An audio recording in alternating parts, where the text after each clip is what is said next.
अब हम चलते हैं अपनी दूसरी वाली किताब पे, the power of the subconscious mind, जिसमें हम अलग अलग हीलिंग टेक्निक्स कर रहे हैं। अब हम कर रहे हैं आर्ग्यूमेंटेटिव मेथड, नेक्स्ट वाला तो हमने सब कर लिया। स्लीपिंग मेथड यानी कि सोने के पहले, विजुअलाइजेशन, बर्डॉन मेथड। अब हम ये वाला करेंगे, the argumentative method. Sounds very interesting, नाम बहुत यूनिक है। And Bhumi is reading for us. Bhumi, are you there on the call?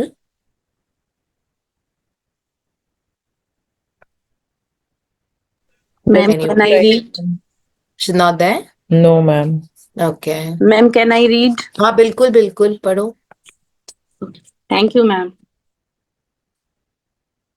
The argumentative method. This method is just what the word implies. It stems from the procedure of Dr. Phineas Parkhurst Quimby of Maine. Dr. Quimby, a pioneer in mental and spiritual healing, lived and practiced in Belfast, Maine, about 100 years ago. A book called The Quimby Manuscripts, published in 1921 by Thomas Y. Crowell Company, New York City, and edited by Horatio Dresser, is available in your library. This book gives newspaper accounts of this man's remarkable results in prayer treatment of the sick. Quimby duplicated many of the healing miracles recorded in the Bible. In brief, the argumentative method employed according to Quimby consists of spiritual reasoning, where you convince the patient and yourself that his sickness is due to his false belief. Groundless fears and groundless fears and negative patterns lodged in his subconscious mind. You reason you reason it out clearly in your mind and convince your patient that the disease or ailment is due only to a distorted, twisted pattern of thought which has taken form in his body. This wrong belief in some external power and external causes has now externalized itself as sickness and can be changed by changing the thought patterns. You explain to the sick person that the basis of all healing is a change of belief. You also point out that the subconscious mind created the body and all its organs, therefore, it knows how to heal it, can heal it, and it is doing so now as you speak. You argue in the courtroom of your mind that the disease is a shadow of the mind based on disease soaked morbid thought imagery. You continue to build up all the evidence you can muster on behalf of the healing power within, which created all the organs in the first place and which has a perfect pattern of every cell, nerve, and tissue within it. Then you render a verdict in the courthouse of your mind in favor of yourself or your patient. You liberate the sick one by faith and spiritual understanding. Your mental and spiritual evidence is overwhelming. They are being but one mind. What you feel as true will be resurrected, re- sorry, ma'am, resurrected Resurrected. resurrected in the experience of the patient. This procedure is essentially the argumentative method used by Dr. Quimby of Maine from 1849 to 1869.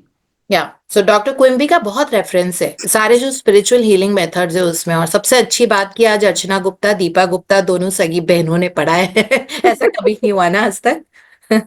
Yes, ma'am. First time. First time हुआ है, दोनों बहनों ने पढ़ा है अलग अलग शहर में रहते हुए।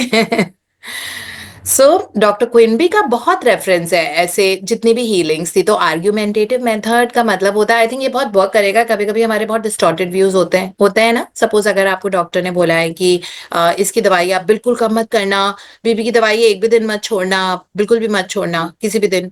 एक भी दिन अगर आप छोड़ोगे तो आपका बीपी शूट अप हो जाएगा, फिर आप हमें मत बोलना। या आपको डायबिटीज के आप शॉट्स ले रहे हो, या अगर आप ओरल पिल्स पे हो, है ना, अगर आप ओरल ओरल हाइपोग्लाइसेमिक ड्रग्स पे हो तो आपको बोला जाता है कि ये आपको रोज लेने पड़ेंगे, नहीं तो आपका शुगर शूट अप हो जाएगा, ऑल दीज थिंग्स। सो ऐसे केसेस में कोई और आके आपको बोले, है ना, अगर अगर हम में से कोई भी आपको आके बोले दैट नहीं आप बिल्कुल ठीक हो जाओगे, आपको बिल्कुल चिंता करने की जरूरत नहीं है, जो प्रॉब्लम आपकी बॉडी के अंदर है वो टोटली रिवर्स हो सकती है। और हम में से बहुत सारे लोगों ने ऐसा किया, इजंट इट। कल ही हमको बताया सरोज जी ने कि उनकी सारी दवाइयां बंद हो गई हैं, A to Z, वो कुछ भी नहीं लेती हैं अब। तो और ये बीपी और शुगर ये सब ना बहुत क्रॉनिक प्रॉब्लम्स होती है। क्रॉनिक का मतलब बहुत टाइम से आई हुई होती है हमारी बॉडी में।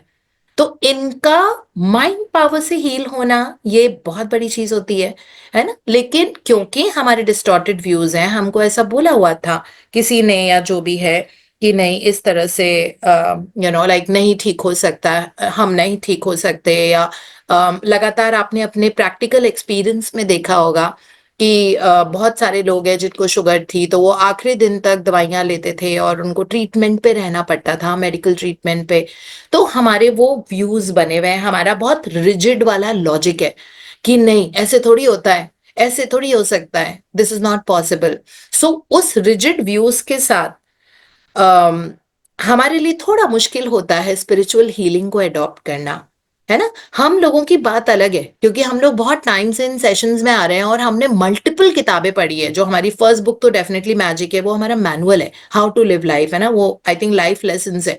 जो हमारी दूसरी वाली किताब होती है वो हमको हमारे ऊपर भरोसा करना सिखाती हैं। जितनी भी हमने दूसरी किताबें पढ़ी है ना, चाहे वो क्रिएटिव विजुअलाइजेशन था, चाहे वो गेम ऑफ लाइफ था, चाहे वो miracle working of the mind था, चाहे वो हमने change the habit of being yourself, अब subconscious mind, super accelerated living, है ना, ये सारी जो हमारी दूसरी किताबें होती है ये हमको माइंड गेम के बारे में सिखाती हैं इन इट्स ओन वे। और कभी कभी तो बहुत हैवी ड्यूटी हमने जो दो तीन किताबें की है तो बहुत हैवी थी, है ना, मतलब समझना उनको बहुत आसान नहीं था। लेकिन उसमें इतने अच्छे से साइंटिफिकली समझाया था कि इस तरह से एनर्जी होती है, ऐसे मेजर करते हैं, ये thought pattern, neural programming, cerebellum में जाके रिपीटेड थॉट्स आपके सेरिबेलम में जाके स्टेशन हो जाते हैं, वहीं पे जाके आपके सीमेंट होने लग जाते हैं, जिसके कारण आपको अब वो बिलीव बन जाता है। और वो बिलीव बन गया तो जो आपका बिलीव है वो आप अपनी जिंदगी में देखोगे होता हुआ हकीकत में। तो ये सारी चीजें हमने बहुत पहले साइंटिफिकली पढ़ ली है ना। तो उसमें भी ये है कि कुछ चीजें होती हैं तो आपके लिए ये भरोसा करना बहुत आसान हो जाएगा अगर मैं बोलूंगी कि सब ठीक हो जाएगा, एवरीथिंग विल बी फाइन। ये तो छोटी सी बात है ना। उसको बहुत अब नेगेट कर लो ये कह के यार ये तो बहुत छोटी सी चीज है, ये तो मेरे लिए बहुत छोटा सा काम है करना। अच्छा ये वाला इतने इतने पैसे कमाना तो मेरे लिए बहुत छोटी सी चीज है। इस तरह से अगर लगातार हम बोलते रहेंगे, अपने आप को यकीन दिलाते रहेंगे, तो धीरे धीरे वो हमारी बिलीव बन जाता है। तो इसमें डॉक्टर क्विम्बी ने बताया आर्ग्यूमेंटेटिव मेथड। आर्ग्यूमेंटेटिव मेथड का मतलब ये हुआ कि आप अपने आप को बोलो या कोई हमको बोले दैट नहीं, लॉजिकल माइंड को भी एक तरफ रख के दैट नहीं, जो भी आप अभी सोच रहे हो कि आपकी ये दवाइयां नहीं बंद हो सकती, आप ये वाला काम नहीं कर सकते, it just could be that हमको ऐसे लगता है कि we are not appropriately qualified to have that position. कभी कभी हमको ये लगता है कि मैं तो सिर्फ सेकेंड ईयर पास हूँ, मेरी जॉब कैसे लगेगी, इतनी सीनियर जॉब कैसे लगेगी कि मैं 2 लाख रुपए हर महीने कमा पाऊं, है ना। ये बहुत लॉजिकल सा ब्लॉकेज है। ब्लॉकेज हो सकता है नहीं बोल रही मैं, बिकॉज आप में से कई लोग बहुत इवॉल्व हो चुके हो, बट ये ब्लॉकेज हो सकता है ना, कि मैंने तो सेकेंड ईयर भी नहीं किया, अब मेरी सीनियर पोजीशन पे नौकरी कैसे लगेगी, इसके लिए तो ऐसे करना पड़ता है, लाइक मुझे मुझे मेरे पास तो I am not an MBA, तो मैं उस तरह की जॉब में कैसे फिट हो पाऊंगी, वहां पे तो सारे ये हैं, तो अब for me it will be very difficult, है ना। ये वाली मेंटालिटी हो सकती है ऑब्वियसली, क्योंकि आपके पास्ट एक्सपीरियंसेस ने आपने देखा है कि जो लोग बहुत कमाते हैं तो बहुत पढ़े लिखे होते हैं, बट ऐसा तो नहीं है। I know so many people मतलब गिनती छूट जाएगी कि दे हैव नॉट रियली बहुत ज्यादा उनकी एजुकेशन नहीं है, लेकिन वो बहुत अच्छे से पैसा अर्न कर रहे हैं। विराट कोहली है ना, 12th भी नहीं की उन्होंने, बट कितना अच्छा, मतलब ऐसे बहुत सारे लोगों को हम जानते हैं। तो वो उनकी स्किल पे डिपेंड करता है। आप देखो उनके पास स्किल था ना, तो हम सबके पास भी स्किल, और हमें पता नहीं, अगर हम लगातार ये सोचेंगे कि हम जिंदगी में बहुत सक्सेसफुल हैं, तो हमारी हमारी क्वालिफिकेशन रास्ते में नहीं आती है उसके, आपकी स्किल आगे जाएगी, आपको ऐसी अपॉर्चुनिटी मिलेगी ऑफ परफेक्ट सेल्फ एक्सप्रेशन, जहां पे आप अपने स्किल के बेसिस पे जिंदगी में बहुत आगे जाओगे। लेकिन उसमें अपने आप को आपको कन्विंस करना पड़ेगा। अपने आप को कन्विंस कैसे करोगे? थोड़ा सा आर्ग्यूमेंट करके, प्यारा वाला आर्ग्यूमेंट, नॉट दैट यू तुम्हारे ऐसे ऐसे कैसे, वो सब नहीं। प्यारा वाला आर्ग्यूमेंट अपने साथ करो कि ये मेरा डिस्टॉर्टेड बिलीफ है। There are so many people जिन्होंने who have made it big in life, वो जिंदगी में बहुत आगे बढ़े। तो मैं क्यों, जब सब कर सकते हैं, मैं क्यों नहीं कर सकता, या मैं क्यों नहीं कर सकती? I can do it and I am capable. और सबकॉन्शियस माइंड की पावर ऐसी होती है दैट जो भी आप उसमें फीड कर रहे हो वो डेफिनेटली एक्चुअलाइज होता है। सो आपको अपने आप को, अपनी सेल्फ टॉक को कंट्रोल करके अपने आप से उन चीजों पे आर्ग्यू करना पड़ेगा जो आपकी लिमिटिंग बिलीफ है। तो आपकी लिमिटिंग बिलीफ ये थी कि क्वालिफिकेशन होनी जरूरी है तभी मैं 2 लाख रुपए हर महीने कमा पाऊंगी, है ना? उससे आर्ग्यू करो कि ऐसा नहीं है, ये आपके स्किल की होती है। सबकॉन्शियस माइंड, किस्मत कब किसकी कैसे बदलती है कुछ पता नहीं होता, और आपकी किस्मत, आपकी जिंदगी, आप स्क्रिप्ट राइटर हो, आप आर्किटेक्ट हो अपने डिजाइन के, है ना? सो आप ही पेंटर हो अपनी पेंटिंग के। सो आप पेंट कर दो वो वाली पिक्चर। इसमें देखा ना हमने, मेंटल मूवी मेथड और ये मेथड एंड स्लीपिंग टेक्निक।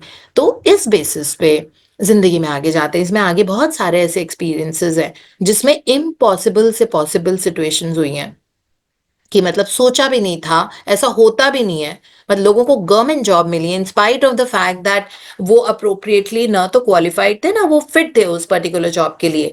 लेकिन यूनिवर्स को पता था कि वो एक बहुत काबिल इंसान है और वो पोजीशन में वो बहुत आगे बढ़ेंगे। अब किस तरह से वो ऑर्केस्ट्रेट होती है, जैसे इन्होंने बताया है, पीपल, सिचुएशन, सर्कमस्टांसेस कैसे रीअरेंज होते हैं, इसमें हमको दिमाग डालने की जरूरत ही नहीं है। हमारा काम है अपने आप से आर्ग्यूमेंट करके उस लिमिटिंग बिलीफ को हटाएं, और फिर वो टेक्निक्स यूज करें that yes I have it now, है ना? That is what augmented. क्योंकि लिमिटिंग बिलीफ से आर्ग्यू करना पड़ता है कभी कभी प्यार से, कि नहीं, remove them, and now you step into that zone of victory and success, that's what it means. या हाँ जी, Deepa. Yes, ma'am.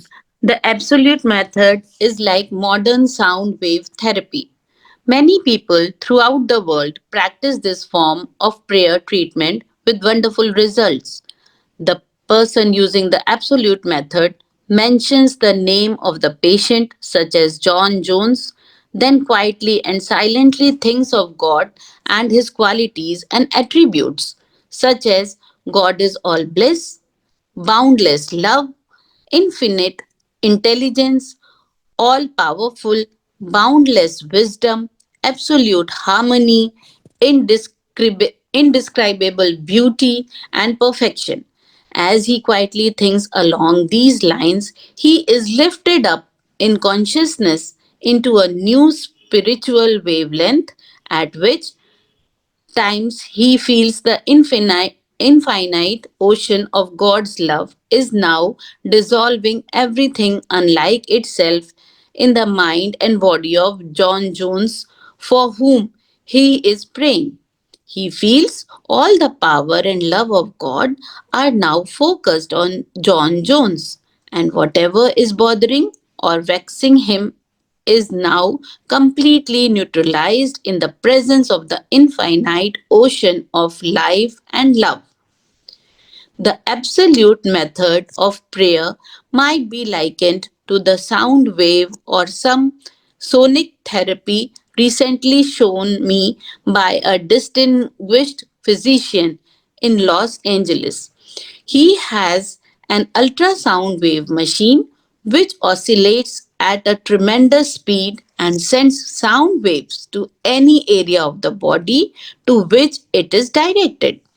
These sound waves can be controlled, and he told me of achieving remarkable results in dissolving arthritic calcareous deposits as well as the healing and removal of other disturbing conditions. To the degree that we rise in consciousness by contemplating qualities and attributes of God, do we generate spiritual electronic waves of harmony, health, and peace?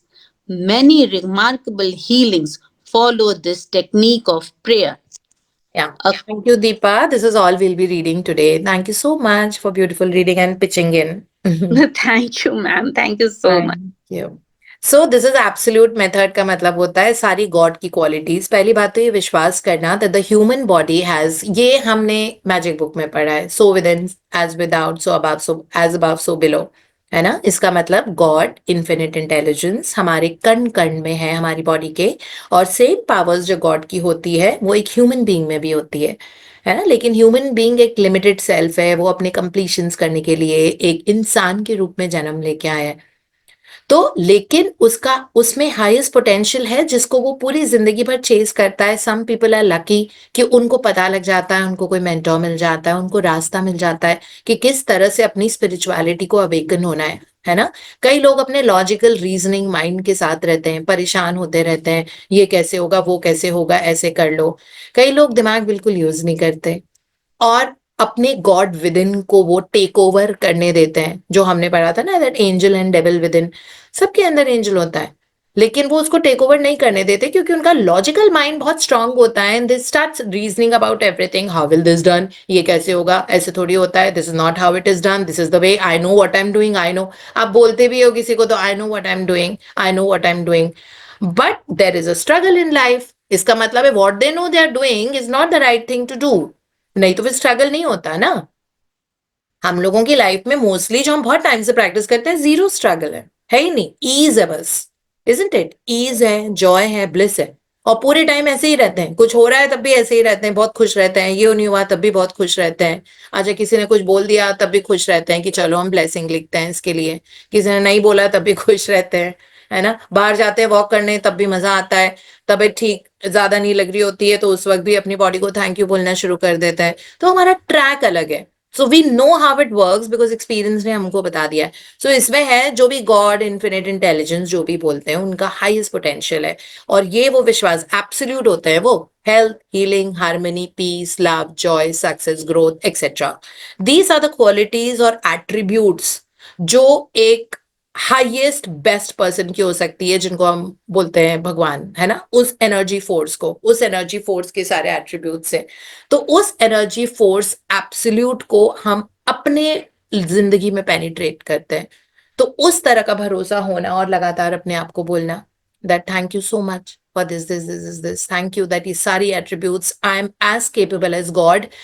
मेरी body के अंदर भगवान है, infinite intelligence which is healing my body. जिस इंसान ने body बनाई है उनको मेरे ठीक करना भी आता है मुझको, है ना। So I know God is with me and I can achieve like phenomenal success अपनी जिंदगी में, because success is God, growth is God, healing is God, peace is God and harmony is God. ये उनकी qualities है।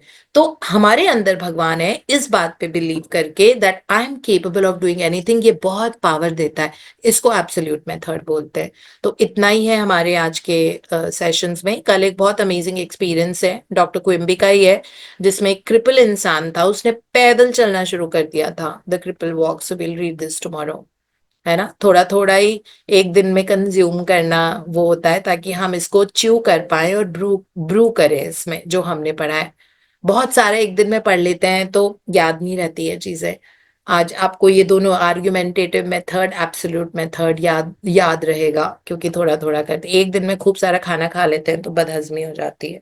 थोड़ा थोड़ा पढ़ के उसको एब्जॉर्ब करें, उसके बारे में सोचें that what did I learn from the magic book today and what did I learn from the power of subconscious book today, है ना। तो उस तरह, क्योंकि दोनों को हमने ऑलमोस्ट आधा आधा घंटे पढ़ा है, तो उसमें से क्या आपके पिकअप पॉइंट्स है, आप क्या हाइलाइट्स क्या थे, what have you picked it up. हमेशा ये अपने आप को याद दिलाना जरूरी होता है। मैं जब भी कोई किताब पढ़ती हूँ, अभी बाकी किताबें पढ़ रही हूँ, तो अगर मैंने आज 2 पेज पढ़े तो उस 2 पेज में से मैंने क्या पिकअप किया, what was it that was different for me, क्या चीज मुझे अपनी जिंदगी में, अगर मैंने पहले पढ़ा भी हुआ है या मुझे पता था, तो मैं उसको कैसे रीइंफोर्स कर सकती हूँ अपनी जिंदगी में।